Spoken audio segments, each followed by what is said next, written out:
Hi, peeps. Welcome back. Well, I've been doing these episodes back to back and just, we were trying to upload a bunch of them so we could take December off and looking forward to that. So by the time you get this one, it could be January, could be Happy New Year. I don't know. I think we are doing the ones now that probably won't air until January, but I was sitting down and I was trying to think of some different episodes. And so I was writing out some different ones. And then it just kind of struck me. I just want to take a moment. I just want this episode to be about you and about dreams and desires. And I just want to give a big thank you, peeps, to your support for this podcast, because I can't begin to explain my gratitude for the support that I've received from this community, the podcast community. Our UnMothered community private Facebook group has grown. I have some ideas that I want to do next year with you guys. When I go on stories on Instagram, people come up to me all the time at church and different places, wherever I go. And they're like, I listen to your podcast, or I love your stories on Instagram. Like, keep up the good work. You really inspire me. But I have to say thank you to you, because when I started this writing journey 6 years ago, I never imagined that I was going to be podcasting and coaching and speaking and so many other things that God has opened doors with. I was just going to write this book because I felt it in my bones. Like, I knew I needed to write a book about the mother-daughter dynamic, because at that point I knew that I was not the only one. Before that, I always thought I was the only one. But a fire drew within me that I knew, like, God was saying, Phylis, there's people need to hear what I've done in your life in spite of where you've come from, and you are going to be the chain breaker. Like, I heard that over and over, not only in my spirit, but from other people, where they're like, how did you come out of that crazy family lifestyle? And then how are you so normal? They would always say, how are you so normal? And I'm like, I'm not. I'm crazy. You don't even want to see what's inside this brain. But I had a faith and a belief that God put me on this journey not to waste my journey, but to actually share this journey with you. And you guys took it and ran with it. And I just want to encourage you guys today. First of all, I want to thank you from the bottom of my heart for helping this podcast grow, for helping everything grow, but also to encourage you guys. Do you know where your dreams can flourish? I used to think small. As a matter of fact, I used to be afraid to ask God for any kind of a big dream. Seriously. Like, it was always inside of me, but I never really believed that it could happen. I recently spoke at my home church about fear and shame and how it can inhibit us. And we take on these false narratives of what people said we would become, and how we make this secret agreement and we start believing it. So if somebody says something negative to us that really strikes us in our heart when we're little, even though it hurts our feelings and we're like, that's not true, there's this secret agreement that you make that suddenly you're like, is that true? Am I that person? I probably shouldn't ask for anything more than that. This person said this about me. And we take on these secret agreements. But after we step into the person that God wants us to be, great things can happen. So I had to cut those agreements, and some of those were with my mother. I made these secret agreements even when I didn't want to, and they stuck in me until I pulled them out and kind of examined them and looked at them and said, hold on, wait a minute. Is that true? I don't think that is true. And what does God want for me? And that's what happened with this writing journey is I was scared, but I really wanted it. And now I have you, my awesome community that supports me and what I do. And you guys are along for the ride with me, which is so amazing. And it feels so good. I just want to take this time to kind of reflect on the last few years with the podcast and just life in general. I think it's really good to sit back and think about how your life is going and also to be thankful for the people that support what you do. And that's you guys. When I think about how I didn't know if anyone would even want to listen to this podcast or listen to me talk, much less talk about hard topics concerning generational dysfunction and mother-daughter wound and kind of some hard topics. I'm so grateful that you guys hung in there and decided to be there with me. I have other podcasters and writers reaching out now and wanting to be on the podcast as guests, which is just such a great compliment. So we have some really fun people coming on next year. I think you're going to enjoy them. And I'm so happy that I get to do something every day that when I wake up is most authentic to who I am. I used to have the craziest jobs as a young girl. Hello, I was a wait master at a truck stop. That was the craziest one. I have stories about that one. But, my dad was a truck driver, so I loved talking to the truck drivers. But I think back of like, this young 20-something with her little shorty shorts going out and taking the tear weights. Oh man, that was not my life's journey, but that was pretty funny. And, I had good conversations with all the truck drivers and they were actually really nice. Like, I think I only ran into one or two creeps and the other guys were like, "Hey, have some respect." And I was like, well, I'm not being very respectful myself right now, but thanks. So when I think about the other jobs, and I did it because I needed money and I had to eat and I had to pay rent and survive. And so those are the things that you do. It's something that this generation too, just a little side note. I have had this conversation with other women and that are my age or just slightly younger. And it's like, there's something that happened in the generations from like, I want to say the 90s on, really where the hunger to make it and do something really great has kind of gone away because we all as parents went through that hunger phase where it's like, we got to make it. We got to make more money and be comfortable and have our kids be comfortable. And then our kids got really comfortable and we live in really nice houses.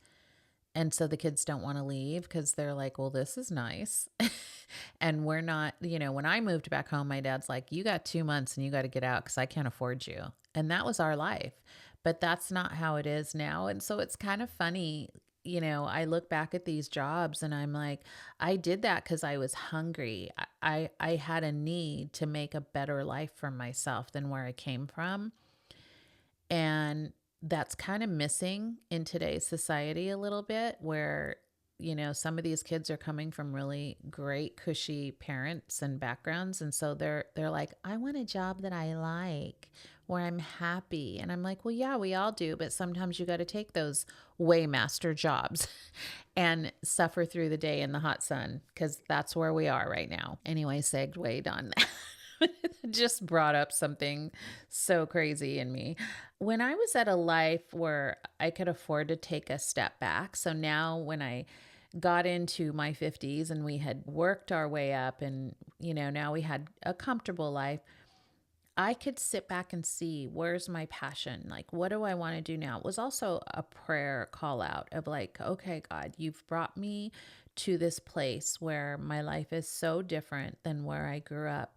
What do you want me to say to the world? Like, let me be your mouthpiece. It's the one thing, it's really weird. It's a weird place to be because I am a highly sensitive person. I am an introvert, extrovert. So I love being on a microphone, but people drain me. I love speaking in crowds. I love people.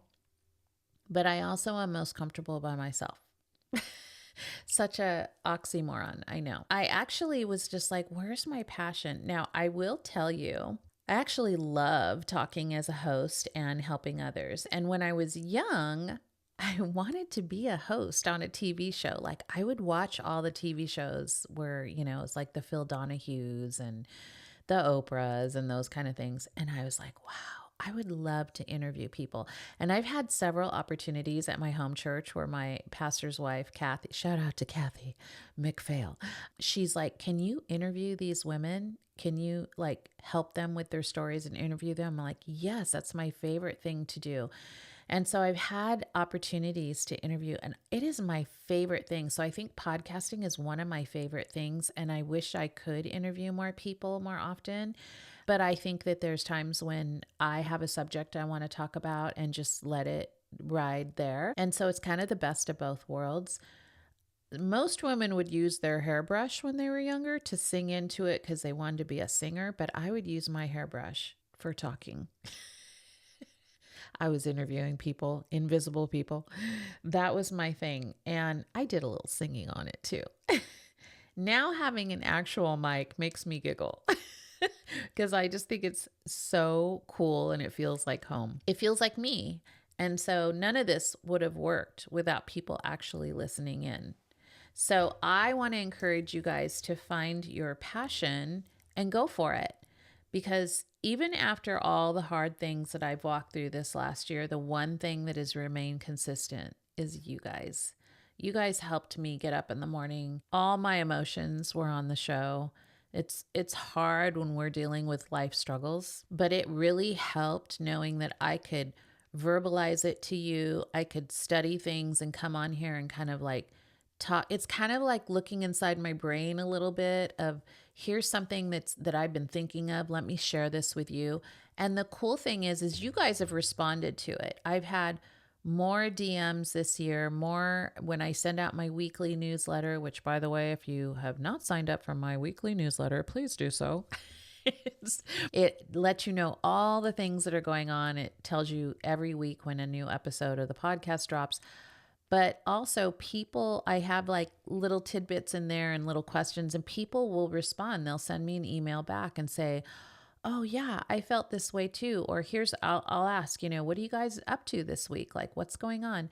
And people will actually respond, which is very cool. Now, there may be a point where if there gets to be too many responses and it takes up too much time, I may not be able to respond. So maybe I won't be asking. But at this point, it's just enough and also I ask you guys, what do you want to hear on the podcast? And people have responded to that. So you guys, my peeps, you guys have been my lifesaver through this last year, because I think had I not had the podcast to just keep going with all the tragedy that's happened this last year, I think I might have just like sat in a hole for another year and just been depressed and not feeling great. And yeah, and just, I don't know what would have happened, but I knew I could talk about things on here. I knew I could tear up on here.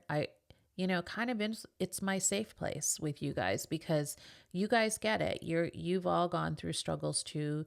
You're all unmothered. Most of you, some of you are, I have a few listeners who are men that said, I just really like the sound of your voice. It calms me. I have anxiety. I have depression. And I'm like, great, listen, however God uses me, that's where I'm going to go. So I'm okay with that. So there's just a few things that I want to encourage you guys, because I'm fulfilling my dreams and I have even bigger dreams for next year.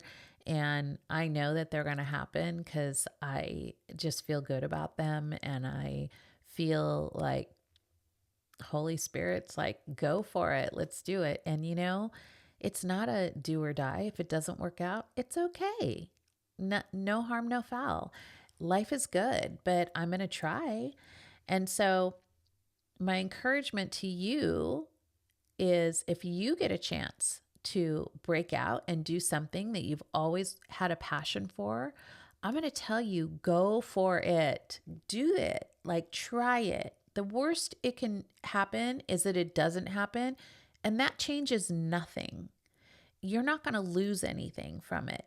I'm not telling you to go throw all your money into something big and then, it exploded. It didn't happen. It's all your fault. I'm saying start your passion, start your dream on a medium scale, not a small scale, like a medium to big scale.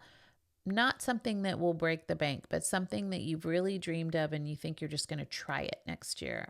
Just try something that you truly love and enjoy so that you can find, now is your time to find your passion. It's not really, I don't think you can always find your passion at 20 years old, but I think you can start finding it at, 35, 40, 50, even in your 60s.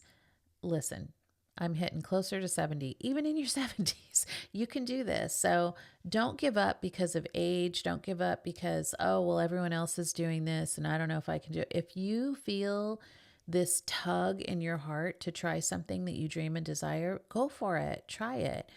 And like I said, the least that can happen is it changes nothing and you haven't lost anything and you just keep going on with your life and figuring out how to retrain that or maybe tweak it a little bit. Maybe you learn some things along the way.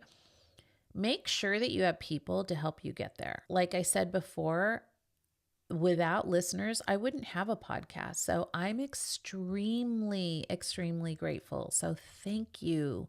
Thank you. Thank you. Is this your year in 2025? I hope so. Are you dreaming for something big? Are you ready for a change? And have you had somebody help you map it out? You definitely have to have a long-term plan. These things take time. And so here's some of the things I did when I started fulfilling this dream is first I went to conferences and learned everything that I needed to learn about writing a book and agents and publishers and coaches.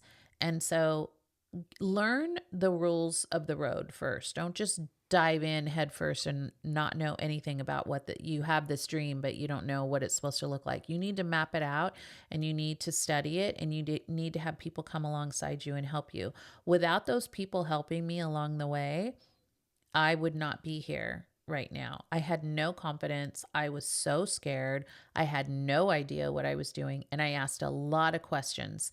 And I walked through and practiced a lot before I got to even sign that first book deal. I waited 2 years. I did some coaching with somebody first because I needed to know the ins and outs enough, not all of it, but enough to get started. The podcast didn't come until way later. So even though that was like maybe a secret little dream of having that microphone in front of me, that wasn't something it wasn't even in my radar at the beginning. In the beginning, I just wanted to write this memoir and get some speaking gigs so that I could go out there and sell my book and show my book to people and start this kind of movement to show people like, you are not alone, women. Those of you that were raised by moms that just didn't know better and didn't have your back and all the things. Here's a book that shows you same. I went through the same thing and here's how I came out of it. And that's the second book is going to be the life lessons, like different things that I did to actually help this process to now be able to say, I've raised this family and I have grown daughters and grandchildren that is this beautiful family dynamic that is hard and it is not perfect. And it has kinks in it, but man, we love each other so hard and so well. And so the same goes for you. You have to map this thing out. It's not a straight line. So be prepared for bumps in the road, U-turns, dead ends, and don't quit if you're making some progress. So there were lots of tears along the way. So many tears. I can't even tell you. I was so scared the whole time, but I know that courage just comes through the tears too. It's like you can't just push through it for no reason. You can be afraid, but you have to regroup and say like, what did I do wrong here? Where do I need to improve here? Where do I need to learn more? Do I still want to do this? Yes. If you do, if your answer is yes, then you find the people that can support that. That was you guys for me when I started this podcast. So I had another podcast. I did 24 Karat Conversations, and that was a great podcast, and it had a lot of followers. But God kept pulling in my heart, Phylis, you need to get back to the UnMothered. This is your lane. This is what you need to do. And I knew I had to break off, and I was so scared because I thought, well, if I don't have my partner with me, can I do this on my own? And so this is where we had to do some homework. Like, what kind of equipment do we need? What kind of things do we need? My daughter was a huge help to Dominique, without doing all the things that she did in the back end to say, Mom, you can do this on your own. Like, this is where we need to go to grow your brand, your platform. And so we did that, and it worked. But it was like there was a lot of tears along the way, and we have changed platforms on this podcasting journey a couple of times. She's had to like upgrade some things, change some things. So it's not a straight line. So don't ever think that people who make it or whatever, oh, it was so easy for them. It's never easy. It's the consistency that helps you get there. So be confident, be bold, be happy. We've all survived 2020. That is way in the background now. Don't use that as an excuse anymore. We just got through a crazy election year, but now you can make 2025 your year. And if I haven't said it before, I want to thank you for supporting me on this podcast. Here's a big virtual hug for all that you have done. And I'm just so, so grateful. And I want your dreams to come true also. So keep the good thoughts. Send me a DM if you have an idea for something. Listen, if you have always thought of writing your own memoir and you have walked through some things, like not so much if you're not on a healing journey through it, if you're still in the middle of a lot of things and it's still tearing you up a lot, you're probably not ready to write it yet. But if you've gone through those things and you've come out the other side, or you're kind of like understanding how the dynamics works and you want to do a memoir, please contact me if you need help. I love coaching women through writing their own memoirs. It's one of my favorite things. I'm doing it right now with a couple of people, and I love reading their stories and then just trying to pull some really good things from them to make that book impactful. So if that's something that you're interested in, shoot me a DM, contact me through the website, leave a comment here and with your email, and I can send something to you. You can go on my website and contact me through there. And until next time, I will see you later, peeps. Bye.